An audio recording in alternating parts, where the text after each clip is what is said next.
Gente, muito bom dia a todos. Vamos dar andamento ali na nossa série de vídeos sobre tecnologia das construções. Esse material é o mesmo que eu já deixei na aula passada, tá? Nós vamos finalizar ele.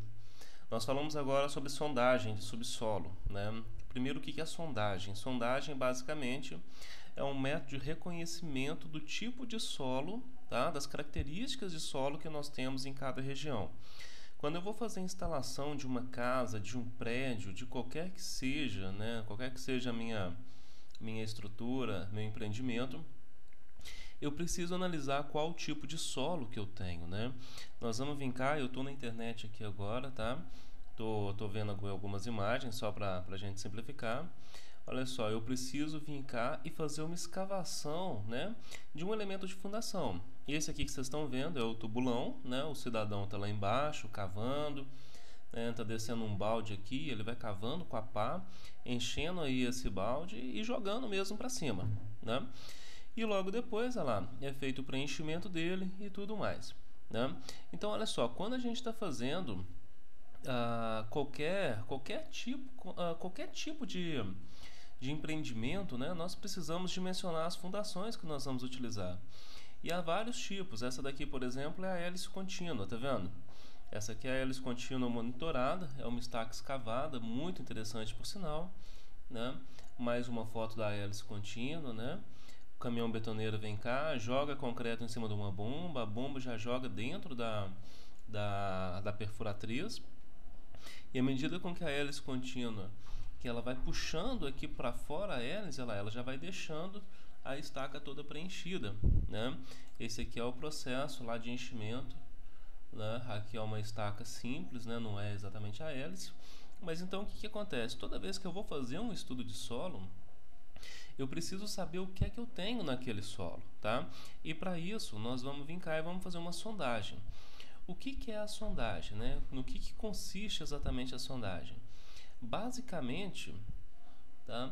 Nós temos aqui um tripé, né? Literalmente um tripé com um peso aqui de 65 quilos, que é içado a uma altura aí de 75 centímetros, solto em queda livre, batendo em cima de uma haste metálica e cravando ela ali no solo, né? Essa imagem aqui eu acho que vai ficar mais nítida, né? Olha aí para vocês verem, né? Eu tenho aqui uma peça de metal, um amostrador metálico, tá? Um tripé. Aí um cidadão vai ficar aqui do lado e ele vai puxar com a mão mesmo, tá? Ele vai puxar com a mão mesmo um cabo de aço. Não é bem assim, tem uma roldana lá também, uma coisa para ele puxar, tá? Mas estou falando de modo mais superficial. Vou deixar um link para vocês assistirem um processo, tá? Mas então o cara vai içar esse peso a uma altura ali de 75 centímetros, soltar um peso de 65 quilos, batendo diretamente em cima de uma haste, e essa haste vai ser cravada no solo. A cada 15 golpes, né, a cada 15 centímetros de profundidade, esse cidadão ele vai medir quantos golpes ele gastou para vencer cada 15 centímetros de solo. Tá? A cada 1 metro de solo, ele vai descartar os primeiros 55 centímetros e os últimos 45 ele vai dividir em 3 etapas, né? 15, 15 mais 15. Eu não vou focar tanto nisso agora, porque vocês têm uma disciplina específica de fundações, tá? Então eu quero mesmo mostrar como que é o processo, né, para a gente iniciar a nossa obra. Mas o que acontece? Esses 3 últimos 15 centímetros, 3 últimas grupo de golpes, eles são medidos e são criados a partir dali um relatório de sondagem, tá? Esse relatório de sondagem, ele mostra pra gente, esse daqui é um modelo de relatório, tá? Ele mostra pra gente aqui, basicamente, olha só, os primeiros últimos 15 centímetros, os segundos e os terceiros. Ele mostra quantos golpes que foram dados para vencer aquela camada de 15 centímetros. Então, esse daqui é um modelo de laudo de sondagem executado ali, né?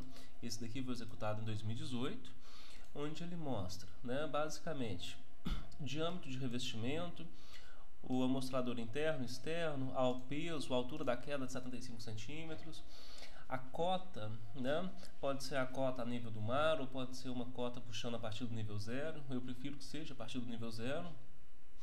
Aqui a litologia do solo, né, basicamente uma achura mostrando o tipo de solo que tem.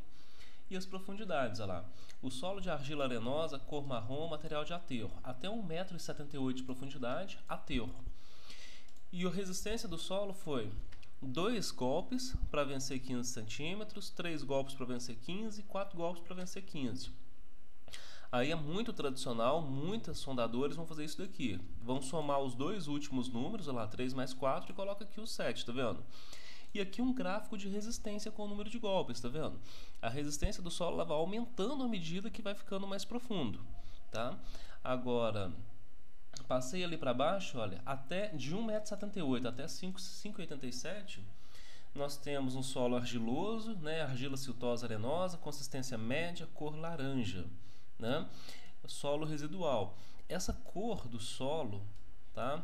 Essa cor do solo, se o solo está mais duro, menos duro, mais friável ou menos, tudo isso é feito a partir de uma análise tátil visual do sondador. Então o que acontece? A pessoa que está fazendo a caracterização do solo, tá? Ela vai estar furando o solo, extraindo pequenas amostras, né, do solo e vai caracterizar ele como mais solto, firme, né, muito firme, friável, que é aquele solo quebradiço. Tá? Então, olha só, esse modelo aqui eu tenho um solo residual, eu pego aqui uma resistência de 15, 20, 22, 24 até os 5,87 m, né? E a partir dali continua, olha, solo de silt arenoso, mediamente compacto a compacto, cor cinza, com pigmentos rosa, né? Aqui embaixo, olha só, solo de silt arenoso, pouco argiloso, com veios de alteração de rocha, consistência dura, cor cinza, com pigmentos rosa, né? E lá embaixo o limite da sondagem é 11,45 m. Que limite de sondagem é esse? O cara está cravando um amostrador no solo, né? Está lá batendo e cravando o amostrador no solo, chega num certo ponto que esse amostrador não vai penetrar mais. Imagina que você está batendo um martelo, né, num prego em cima de uma madeira. Chega num certo ponto, sua madeira tem uma espessura pequena, né, 2 centímetros, 3 centímetros de espessura, e seu prego tem 5 centímetros. Você vai batendo ele, uma hora você vai pegar talvez uma pedra embaixo que você apoiou e ele não vai penetrar mais. Então aquilo é o limite da sondagem, é o limite de penetração daquele solo, tá? É a resistência máxima dele. A gente costuma falar que chegou na rocha, né? Então a minha sondagem, ela mede para mim a resistência do meu solo. Como que resistência do solo? Esse número aqui, olha só, esse N ou NSPT é a média de golpes que foi dadas para vencer aquela camada de solo. Geralmente, ou a gente pega esses três números aqui, 2, 3, 4, 4, 5, 6, 6, 7, 8, tira uma média aritmética, ou se não, tem muita gente que pega esses dois últimos números aqui, soma eles, aqui já está somado, né, 7, 11, 15, e divide esse número por 5. E aí o que vai acontecer? Esse número ele vai ser a tensão admissível do solo dado em quilograma-força por centímetro quadrado.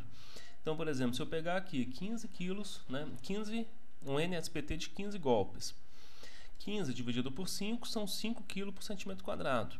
Aí, quando eu vou dimensionar minha fundação, eu sempre parto da ideia de que pressão é a força dividida pela área. A pressão é a força aplicada, né? A força aplicada é o peso da estrutura, é o peso que a estrutura recebe naquele ponto. Vou fazer um pilar, está recebendo 10 toneladas, são 10.000 quilos, dividido pela tensão admissível do solo, né, que são 5 kg por centímetro quadrado, eu vou achar um valor que é a área de concreto necessária, tá? Só que isso não é assunto para agora, tá? Eu quero só mostrar mesmo como que funciona brevemente a sondagem, tá? Então, olha só, essa coloração aqui, cor marrom, cor laranja, né? Quanto mais escuro o solo, maior o teor de argilas ele vai ter, né? Maior a tendência dele se compactar com mais facilidade, tá? E quanto mais arenoso, mais difícil é de fazer fundações escavadas, né, a céu aberto, fazer tubulão a céu aberto, por exemplo, tá? Então tem esses detalhes aí, ok? Mas enfim, de modo geral, né, isso aqui é um laudo de sondagem, tá vendo? Isso aqui é o relatório de campo, né? É o mesmo relatório, só que é o relatório de campo, né, desse laudo. Então, assim, é muito comum aqui o segundo furo, né? Muito comum também o cara vem cá, olha, tira foto, mostra onde é que foi feito e qual situação, tá? Porque isso é uma exigência até da norma de sondagem, ok? E a posição que os furos foram feitos, tá vendo? A sondagem tem que mostrar exatamente onde que foi furado. Olha, aqui foi furado o furo SP01, né? Sondagem a percussão 01. E aqui foi furado, olha, sondagem 2, cadê ela? Essa daqui, ó. Essa daqui, aqui, ó, SP02 e a cota dele, tá vendo? Então, isso é obrigatório de ser feito, ok? A sondagem SPT, ela é literalmente barata de ser feito, né? Ela é literalmente barata de ser executada. Pode ser realizada em locais de acesso difícil, ela permite a coleta de amostras, dá para estimar a resistência do solo, a gente estima o nível de água também, tá? E as funções básicas, né? Além dessas, reconhecer o tipo de solo, tá? Coletar amostras para ver o tipo de solo que a gente tem, ok? E basicamente a sondagem ela vai terminar quando a gente atingir a condição de impenetrável à percussão, tá? Tem duas formas, na verdade, de contratar a sondagem. Você pode contratar a sondagem a partir do número da profundidade que você quer. Eu quero uma sondagem de 10 metros de profundidade e vou pagar um valor X por isso, mas o mais tradicional é que você contrate a sondagem até o impenetrável. Tá? Então, basicamente, olha só, nós temos um número mínimo de sondagens também que nós temos que fazer de acordo com a norma de sondagens, que é 8036.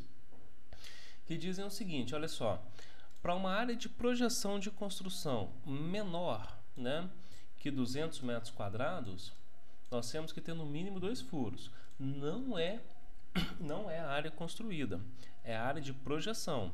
Eu tenho um prédio de 20 pavimentos, mas ele é projetado em cima do pavimento térreo. Ele tem 20 pavimentos, mas ele tem 500 metros quadrados. Então ele ficaria aqui, olha, de 200 a 600, 3 furos. 600 a 800 metros de projeção, 4 furos. E isso vai aumentando quanto maior a projeção, tá? Mas como que eu localizo, né? Como que eu mando fazer os furos de sondagem no terreno? Onde que eu posiciono eles? Enfim, isso é muito criterioso. Isso é um critério de cada projetista, né? Geralmente a gente manda fazer os furos de sondagem nas regiões onde tem a maior carga aplicada, né? Nas regiões de maiores carregamentos. Isso daqui é uma imagem da norma que mostra assim, uma localização, um exemplo de localização de sondagem, tá vendo? Para 2 furos, 3, 4, 5 furos de novo e 6 furos de sondagem, mas isso é definido pelo projetista, tá? Então, assim, resistência aproximada de cada solo. Olha lá, natureza do terreno. Se aterro, entulho, né? Entulho velho e consolidado, aproximadamente 0,5 kg por centímetro quadrado. Areia sem possibilidade de fuga, 1 a 1,5 kg por centímetro quadrado.